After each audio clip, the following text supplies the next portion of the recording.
একটি ইনভেস্টিগেটিভ গণমাধ্যম the whistle তারা একটি চমৎকার প্রতিবেদন করেছে। সেখানে তারা দেখিয়েছে একটা জিনিস, যে দুই দল আসলে সাধারণ মানুষের কথা বা জনবান্ধব কথা, জনমুখী কথা বা কতটা করেছেন। চমৎকারভাবে যে জিনিসটি দেখা গেছে যে বিএনপি যদি আমরা দেখি, বিএনপি দেখা যাচ্ছে যে মাত্র 45.3% তারা ব্যবহার করেছে স্থানীয় উন্নয়ন ও অন্যান্য বিষয় নিয়ে কথা বলতে। কর্মসংস্থান 5, দুর্নীতি 2%, আইন শৃঙ্খলা 1%, গুম খুন 0.1%, পররাষ্ট্রনীতি এগুলি সবই শূন্যের কাছাকাছি তারা কথা বলেছেন। স্বাস্থ্য ব্যবস্থা 2%, শেখ হাসিনার আমল 8% আলাপের বিষয়, নারী নিয়ে 5% বিষয়ে সময় তারা কথা বলেছেন। অর্থনীতিরও এরকম খারাপ অবস্থা। এবং আমি যদি একটু জামাতেরটাও দেখি একই সাথে, জামাতও এখানে শুধুমাত্র উন্নয়ন নিয়ে, স্থানীয় উন্নয়ন এবং অন্যান্য বিষয় নিয়ে কথা বলেছেন সবচেয়ে বেশি। প্রতিপক্ষকে গালাগাল তিনি করেছেন 11.1%। বাকি সবই যেগুলো আসলে মানুষের মূল কনসার্ন, আইন শৃঙ্খলা, স্বাস্থ্য, নারী, কর্মসংস্থান, এই বিষয়গুলি একেবারেই নিচের দিকে, মানে 2%, 3%, 4%।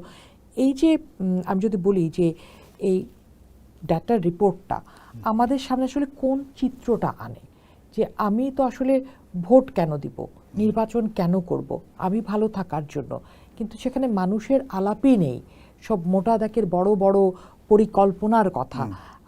সেটা আসলে দিন শেষে কি আমাদেরকে একটা ভালো ভোটের দিকে নেয়, ভালো নির্বাচনের দিকে নেয়? এখন সমস্যা হয়ে গেছে যে নির্বাচন তো সেভাবেই হয়, কে কত ভালো প্রতিশ্রুতি দিতে পারে। এবং এই দুই দলই কিন্তু উন্নয়নে অনেক প্রতিশ্রুতি দিচ্ছে যে আমরা এই করব সেই করব। জামাত বলছে যে তারা $2 ট্রিলিয়ন অর্থনীতি তৈরি করবে, আমার মনে হয় 16 বছরে বা 14 বছরের মধ্যে, যেটা আদৌ সম্ভব কিনা এটা অর্থনীতিবিদরা মনে করছেন যে এটা হয়তো সম্ভব না। আমরা গতকালকেও দেখলাম একটা প্রতিবেদন। তারপরে 7 কোটি কর্মসংস্থান সৃষ্টি করবে। এদিকে বিএনপি বলছে তারা 8 বছরের মধ্যেই $1 ট্রিলিয়ন ইকোনমি তৈরি করবে। এখন হতে পারে, এখন ইকোনমির সাইজ হচ্ছে 4.5 বিলিয়নের মতো, 450 বিলিয়নের মতো। এটাকে দ্বিগুণ করতে হবে, দ্বিগুণের বেশি করতে হবে। না, কিন্তু কিভাবে সম্ভব? আমার অর্থনীতি যখন এই অবস্থা, আমার বিনিয়োগ নাই, তখন আসলে কিভাবে সম্ভব 7 বছরে? সেটা হচ্ছে সবচেয়ে বড় চ্যালেঞ্জ। কারণ এই বছর হয়তো অর্থনৈতিক প্রবৃদ্ধি খুবই কম হবে, 4% নিচে হতে পারে। গত বছর ছিল 5% নিচে। কাজেই বাংলাদেশের অর্থনীতি কিন্তু গ্রো করছে না। এই 2024, 2025 এবং 2026-এও খুব একটা গ্রো করবে না। এবং মুদ্রাস্ফীতি বা মূল্যস্ফীতি যেখানে আছে তার চেয়ে কম প্রবৃদ্ধি হবে। তার মানে আপনার প্রবৃদ্ধি হচ্ছে নেগেটিভ, কারণ মূল্যস্ফীতি তো আপনার প্রবৃদ্ধি সব খেয়ে ফেলছে ওখানে।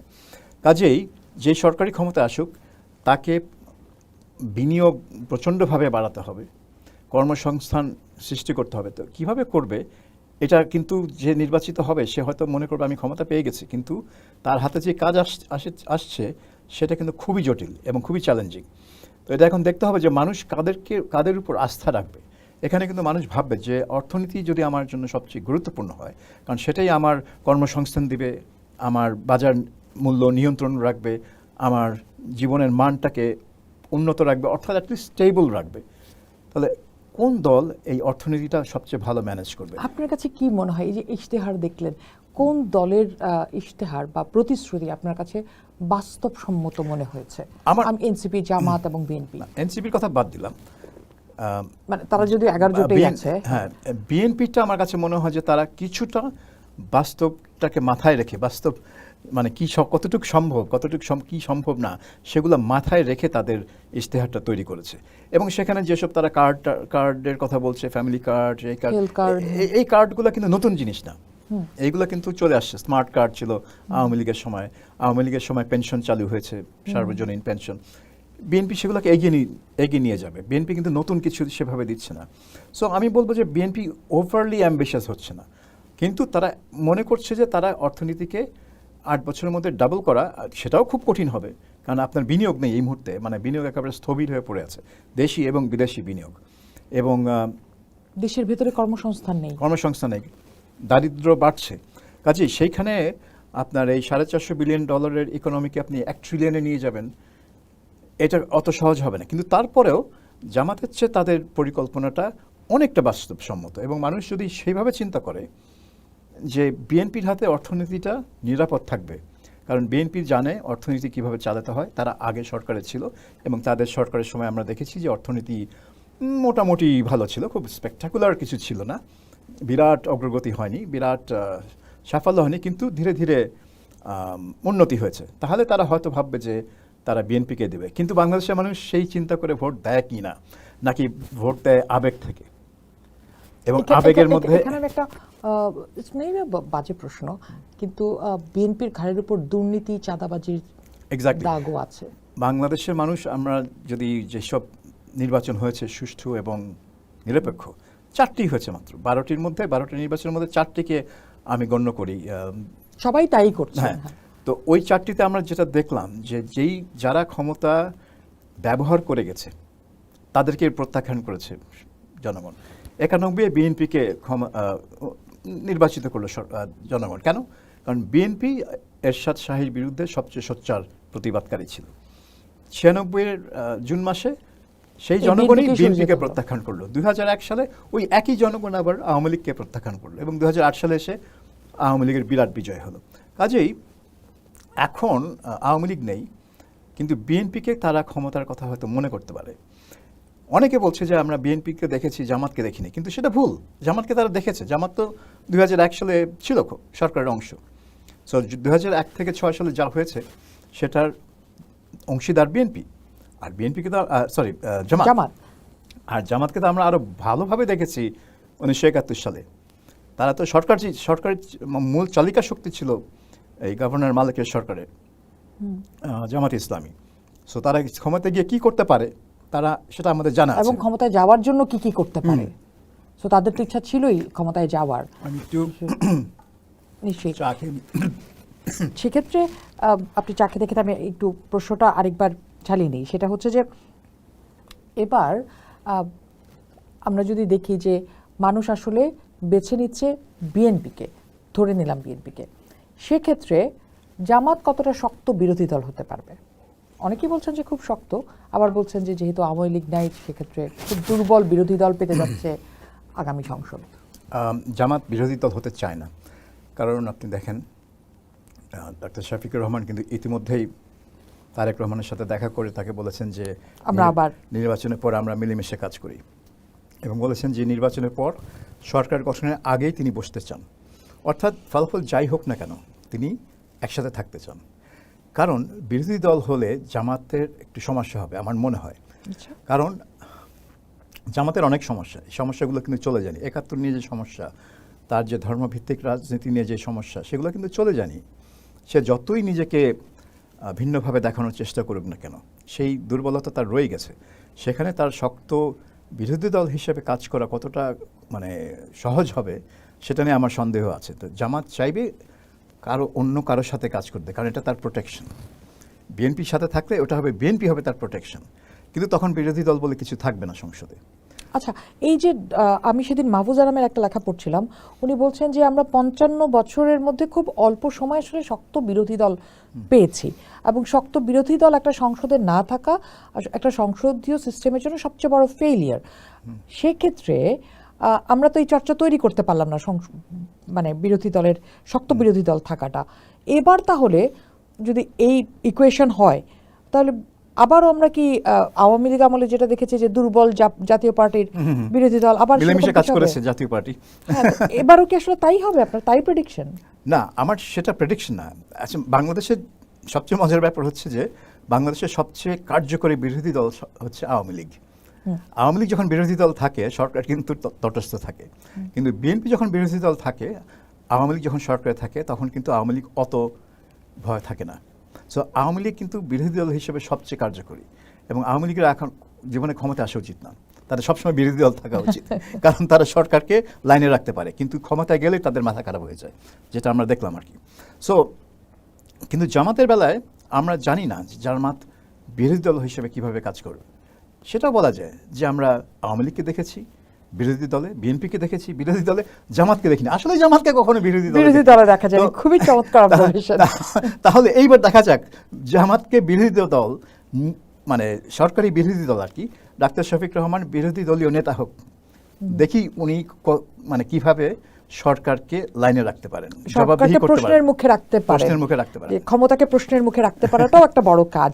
সেক্ষেত্রে যদি আমি আপনার হিসাবটা ধরি যে বিএনপি এবং জামাত, যেটা আসলে শফিক রহমান অলরেডি অফার করেছেন তারেক রহমানকে, এবং তারেক রহমান সেটা রিফিউজও করেছেন যে এটা আমি এখন ভাবতে চাই না, আমি সম্ভবত এই রয়টার্সের একটা ইন্টারভিউতে দেখলাম। তো সেক্ষেত্রে আপনার কি মনে হয় যে আওয়ামী লীগ, যেহেতু সে তো আর চলে যায়নি, দেশ থেকে তো উড়ে যায়নি, উবে যায়নি, আওয়ামী লীগ রয়ে গেছে, আছে, তার নেতৃত্বের হয়তো এখন সংকট আছে, কিন্তু আওয়ামী লীগ তো আছে, আওয়ামী লীগ আবার রাজনীতিতে ফিরে এসে শক্ত ভূমিকায় দাঁড়ানোর সুযোগ কতটা দেখেন?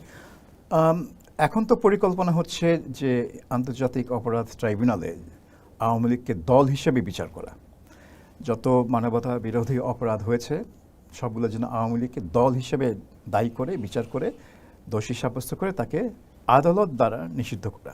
তাহলে বলতে পারে যে না, এটা তো আদালত করেছে। তো ঠিক শেখ হাসিনা যেভাবে তত্ত্বাবধায়ক সরকার ব্যবস্থা তুলে দিল এবং বলল যে এটা তো হাইকোর্টের আদেশ, আমি কি করব। তো সে ঠিক সেইভাবে, তো সেটাও একটা ন্যায় বিচার হবে না, কারণ পরবর্তীতে সেটাও চ্যালেঞ্জ হবে।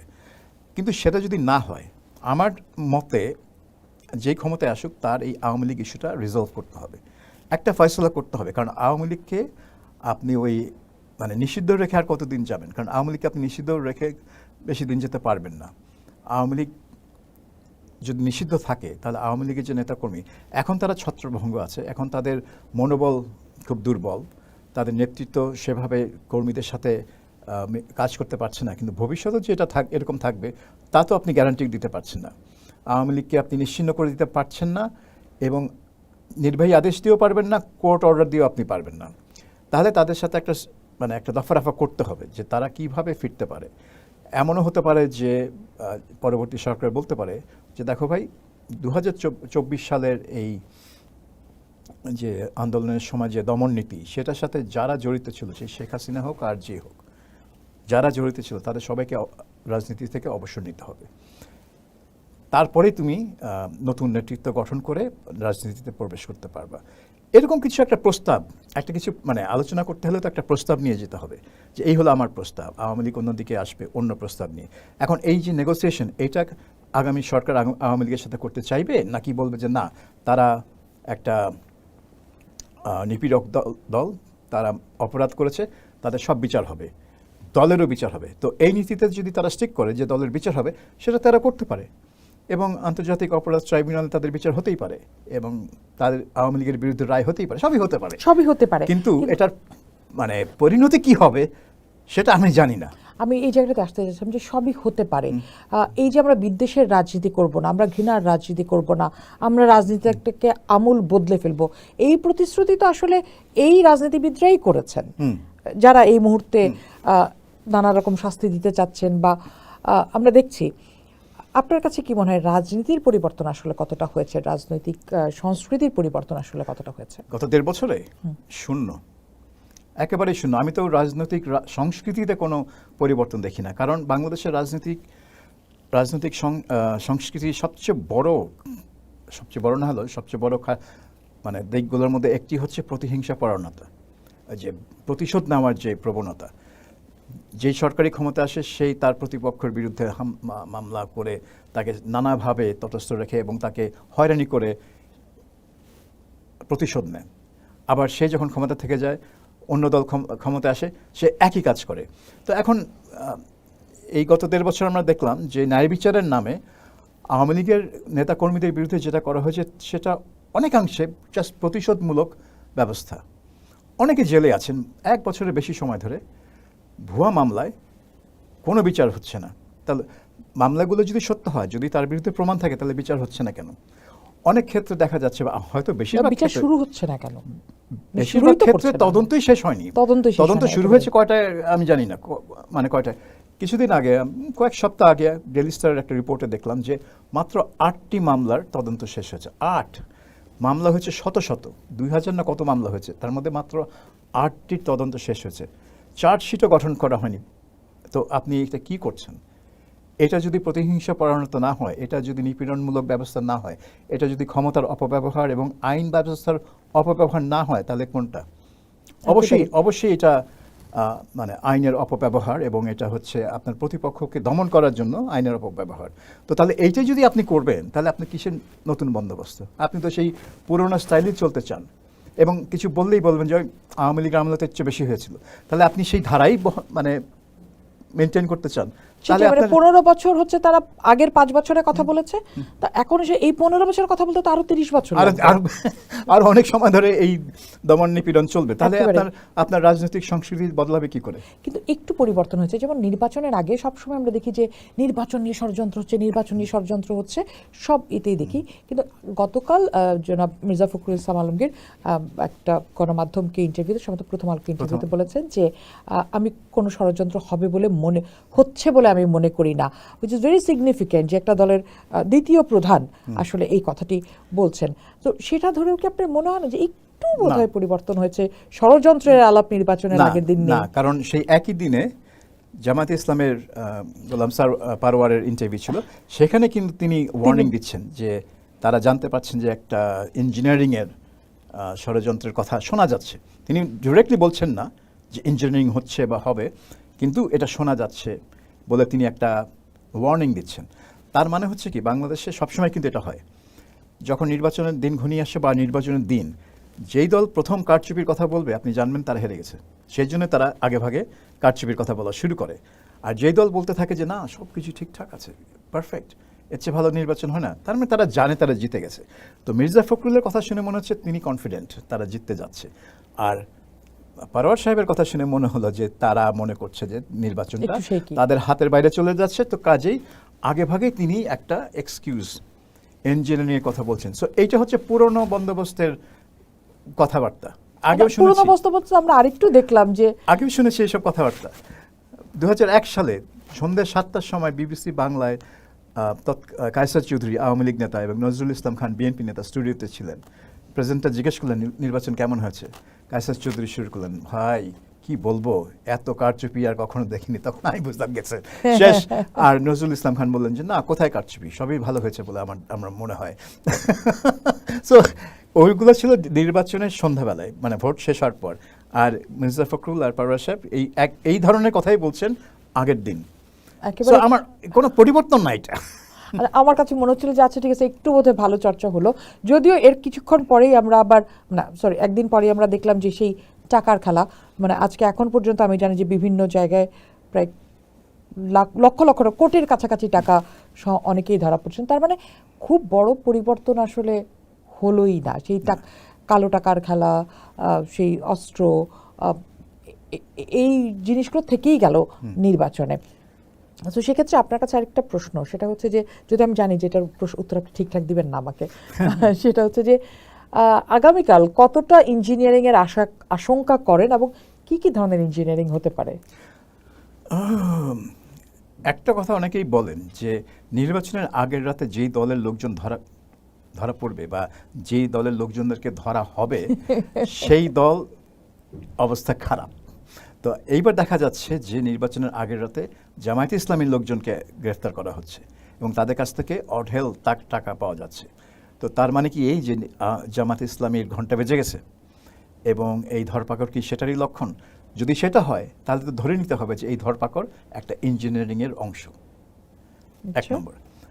কিন্তু এটা যে ইঞ্জিনিয়ারিংয়ের অংশ সেটার প্রমাণ করার তো কোনো রাস্তা আমার নেই।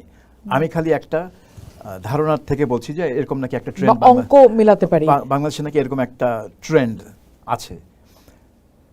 আর জামায়াতে ইসলামীর নেতাদের হাতে এত টাকা, অনেকে বলছেন যে ব্যাংকের লেনদেন বন্ধ করে দিয়েছে সেই জন্য তারা এত টাকা নিয়ে ঘুরে বেড়াচ্ছে। তো 70 লাখ এখানে, 70 লাখ সেখানে, 75 লাখ এখানে, এটা অনেক বেশি টাকা। জাস্ট নির্বাচনের আগের দিন তাদেরকে এত কি প্রয়োজন যে এত নগদ টাকা নিয়ে ঘুরে বেড়াবেন? বা মানে একদিন, আমি তো এটা একদিন আগেই কি জানলাম যে আসলে ব্যাংক কাজ করবে না। আর আজকে ছুটির দিন, কালকে ছুটির দিন, আপনি টাকা নিয়ে কোথায় দিচ্ছেন, কাকে দিচ্ছেন? এমন না যে আপনার কর্মচারীদের আপনি বেতন দিচ্ছেন, ছুটির দিন আপনার তো গতকাল তার আগের দিন দেওয়ার কথা। কাজে এটা অনেক ধোঁয়াশা, মানে অনেক ধোঁয়াশা ব্যাপার, মানে অঙ্ক ঠিক মেলে না আর কি, যে অজুহাত তারা খাড়া করছেন। তো অনেকে মনে করতে পারে যে এক নম্বর যে হয় এই টাকাগুলো জামায়াতে ইসলামী নির্বাচনী কাজে ব্যবহার করার জন্য তাদের কর্মী বা নেতাদের কাছে দিয়েছিল, আর নির্বাচনে কি কাজ থাকতে পারে, কারণ প্রচারণা তো শেষ, এটা নিশ্চয়ই মানে ভালো কোনো কাজ না এত টাকা।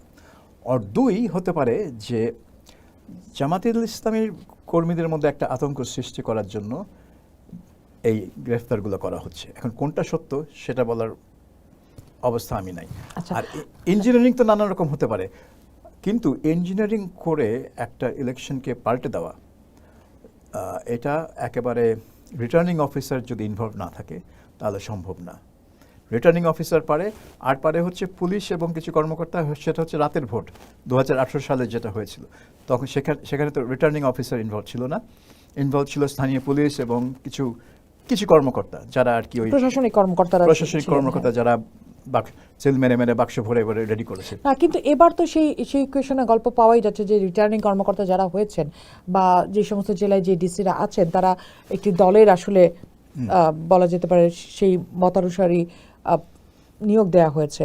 সেক্ষেত্রে তো এখানেও ইঞ্জিনিয়ারিং আসলে অনেক আগেই হয়ে গেছে। না, হতে পারে যদি রিটার্নিং অফিসার সেই ধরনের কাজ করে, কারণ নির্বাচনের ফলাফল তো কাউন্ট করা হয় প্রতিটা কেন্দ্রে। একটা আসনে যদি 100টা কেন্দ্র থাকে তাহলে 100টা কেন্দ্রে ফলাফল কাউন্ট করা হবে এবং প্রিজাইডিং অফিসার তার শিট তৈরি করবেন যে কে কত ভোট পেল, এবং শিটগুলো ফটোকপি করে সব ক্যান্ডিডেটদের যে এজেন্ট তাদের হাতে দিয়ে দিবে, বা যদি পর্যবেক্ষক থাকে তাদের হাতেও দিবে, এবং তারপরে সেটা তিনি রিটার্নিং অফিসারকে ফ্যাক্স করে দিবেন বা হাতে পৌঁছে দেবেন। রিটার্নিং অফিসার ওই 100টা কেন্দ্রের শিট পাওয়ার পর সবগুলো যোগ দিবেন। তো উনি যখন যোগ দিবেন তখন কিন্তু কারচুপির একটা বড় সুযোগ থাকে, কারণ উনি যোগ দেওয়ার পর সেই ফলাফল, ফাইনাল ফলাফলটা তিনি ফ্যাক্স করে দেবেন ইলেকশন কমিশনে। ইলেকশন কমিশন তখন তাদের বোর্ডে টাঙিয়ে দেবেন, ব্যাস হয়ে গেল কাজ একেবারে। এবং তার সাথে আবার পোস্টাল ব্যালট যুক্ত হচ্ছে। পোস্টাল ব্যালট এখন ওটা নিয়ে আসলে বড় প্রশ্ন শুরু থেকেই আছে, কিন্তু ওটা অত বেশি না, বেশি 15 লাখের কাছাকাছি, 14 lakh something. 14 lakh postal ballot কি পৌঁছে গেছে নাকি পাঠানো হয়েছে 14 লাখ? না, পৌঁছে গেছে, মানে ভোট দিয়ে সেই ভোট চলে এসেছে আসলে। তো সেটাও নিশ্চয়ই একটা বড়, মানে 15 লাখ হচ্ছে 300 আসনের একটা আসন না, তো কাজেই অনেক ছড়ানো ছিটানো থাকবে, এবং এর মধ্যে প্রবাসী কিছু আছে বোধহয় 4-5 লাখ, আর বাদ বাকি দেশের ভেতরে 12 লাখের মতো সম্ভবত প্রবাসী। কিন্তু ঘটনা হচ্ছে যে কোথাও কোথাও যখন ডিসাইডিং ফ্যাক্টর হয়ে উঠতে পারে এই 2000, 3000, 4000 ভোট, 30,000 ভোট কখনো কখনো একটা বড় ফ্যাক্টর হয়ে উঠতে পারে। আমরা একটু আরেকটা জায়গায় দিয়ে শেষ করতে চাই আলাপটা, সেটা হচ্ছে হ্যাঁ ভোট, গণভোট হতে যাচ্ছে। আপনার কাছে কি মনে হয় বা আপনার আগের অভিজ্ঞতা কি বলে যে বাংলাদেশে গণভোটে আসলে কার পাল্লা ভারী থাকবে, হ্যাঁ না না? না, গণভোটে সবসময় সরকারি, মানে সরকার যাদের চায়, যেদিকে নিতে চায় গণভোটটাকে সেদিকেই যায়। বাংলাদেশে তো গণভোট হয়েছে 3 বার, জিয়াউর রহমানের হ্যাঁ না, এরশাদের হ্যাঁ না, আর 91 সালে যে সংশোধনী, সাংবিধানিক সংশোধনী, দ্বাদশ সংশোধনী, সেটার উপর হ্যাঁ না ভোট। সেই দ্বাদশ সংশোধনীতে আপনার ভোট পড়েছে 35%, তার মধ্যে 85% হ্যাঁ। সেটা নিয়ে কোনো আশ্চর্য হওয়ার কিছু ছিল না, কারণ সব দলই সেটাকে সমর্থন করেছিল এবং সংসদে পাশ হয়ে এটা গণভোটে দেওয়া হয়েছিল। কিন্তু জিয়াউর রহমানের হ্যাঁ না ভোটে বলা হয় যে ভোটের হার ছিল প্রায় 90%, যেটা অবিশ্বাস্য, সেটা অবিশ্বাস্য আর কি। তো এইবার যেটা হচ্ছে, এইবার তো সরকার জোরে সোরে হ্যাঁর পক্ষে প্রচারণা চালিয়েছে, যেটা ছিল একেবারেই অনৈতিক, কারণ বাংলাদেশের সবাই তো হ্যাঁর পক্ষে না, কিন্তু সরকারের টাকা তো সবার কাছ থেকেই আসে। কাজেই আমার আপনার টাকা দিয়ে সে হ্যাঁ ভোটের প্রচারণা চালাচ্ছে, আমি চালিয়েছিল, তারপর সেটা বন্ধ করা হয়েছে, বন্ধ করেছে, কিন্তু গায়ে গই করে, কিন্তু ইতিমধ্যে কিন্তু বিভিন্ন প্রতিষ্ঠানকে অলরেডি আপনার নির্দেশ দিয়ে দিয়েছে যারা তারা যেন হ্যাঁর পক্ষে পোস্টার টোস্টার টাঙায়। এবং আপনি নিশ্চয়ই জানেন বিভিন্ন ব্যাংকে, বিভিন্ন সরকারি কর্মকর্তাদের নির্দেশনা দেওয়া হয়েছিল, সরকারি প্রতিষ্ঠানে এই হ্যাঁ ভোটের পোস্টার টোস্টার টাঙানো হয়েছিল। এখনো বোধহয় আছে, আমি জানি না, আমি যাইনি।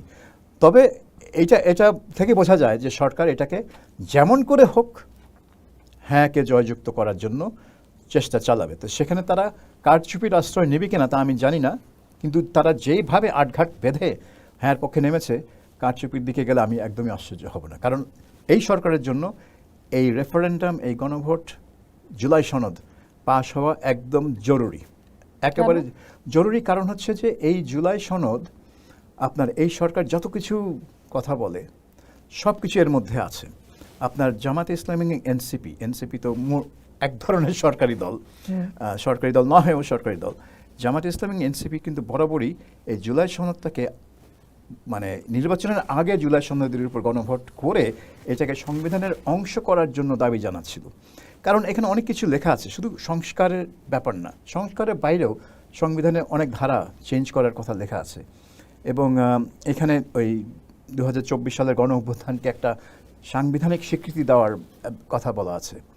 এবং ওখানে প্রিএম্বলটা চেঞ্জ করে আগে যেখানে শুধু স্বাধীনতা যুদ্ধের কথা বলা হচ্ছিল, বাংলাদেশের রাষ্ট্রের মূল ভিত্তিপ্রস্তর হিসেবে, সেখানে জুলাই অভ্যুত্থানকে যোগ করা হয়েছে এবং এটা ফ্যাসিবাদী একটা সরকারকে উৎখাত করা হয়েছে সে কথা বলা হয়েছে। তো আপনার গণ অভ্যুত্থান তো আরও হতে পারে বাংলাদেশে, আরো হয়েছে তো 15 বছর পর আর একটু হতে পারে, 25 বছর পর আর একটু হতে পারে। তাহলে কি আপনি প্রত্যেকবার প্রিএম্বল চেঞ্জ করে ওগুলোও ঢোকাতে থাকবেন? প্রিএম্বল কি সংবিধানের চেয়ে লম্বা হয়ে যাবে? প্রতিটা গণ অভ্যুত্থানের পরে আপনি ঢোকাবেন? আসলে আপনি এটা খুবই কাঁচা একটা কাজ। কারণ প্রিএম্বলে থাকবে যে রাষ্ট্রের প্রতিষ্ঠার মানে এটা কীভাবে হলো, সেটা হলো 71-এর পরে যা হয়েছে সবই রাজনীতি, এগুলো মুক্তি সংগ্রাম না। 24-এ যা হয়েছে সেটা রাজনীতি, সেটা একটা অভ্যুত্থান। সরকার পরিবর্তন করেছেন আপনারা রাষ্ট্র প্রতিষ্ঠা করেননি, আপনারা দেশ স্বাধীন করেননি। হ্যাঁ, এই কথাটা বারবার বলতে হয় যে 24-এ দেশ স্বাধীন হয়নি, দেশ স্বাধীন হয়েছে 71-এ। দেশ একবারই স্বাধীন হয়, দুইবার না। তো কিন্তু তারে এইটা জুলাই সনদটা যখন সংবিধানের সাথে যুক্ত হবে তখন কিন্তু 71টা অনেকটা 71-এর ভূমিকাটা খর্ব করা হবে। এবং এটি হচ্ছে একটা বড় কনসার্ন অনেকের। এবং আমি গোপালগঞ্জেও দেখলাম, এটা একটা বড় রাজনীতিও। হ্যাঁ, গোপালগঞ্জেও দেখলাম অনেকেই বলছে যে আপনারা না ভোট দিবেন, কারণ হ্যাঁ জয়যুক্ত হলে আমাদের 72-এর সংবিধান থাকবে না, আমাদের 71-এর স্মৃতিও থাকবে না। তো এটা একটা আশঙ্কা আছে। কাজেই এই গণভোটটা কিভাবে হবে, মানে গণভোটটাকে মানে জেতানোর জন্য জামাত এবং এনসিপি এবং এই সরকার তারা সেটা কেন চায়? কারণ এটা তাদের আইডিওলজি। তারা চায় এগুলো প্রতিষ্ঠা করতে। তারা চায় যে 2024 সালের অভ্যুত্থানটাকে এমনভাবে প্রজেক্ট করতে সংবিধানে যে এটাই হচ্ছে রাষ্ট্রের, এই নতুন রাষ্ট্রের ভিত্তিপ্রস্তর। সো এটা তাদের মানে রাজনৈতিক স্বীকৃতি, তাদের অভ্যুত্থানের স্বীকৃতি, সাংবিধানিক স্বীকৃতি, সেটা তারা চায়, তাদের কাছে খুবই গুরুত্বপূর্ণ এটা।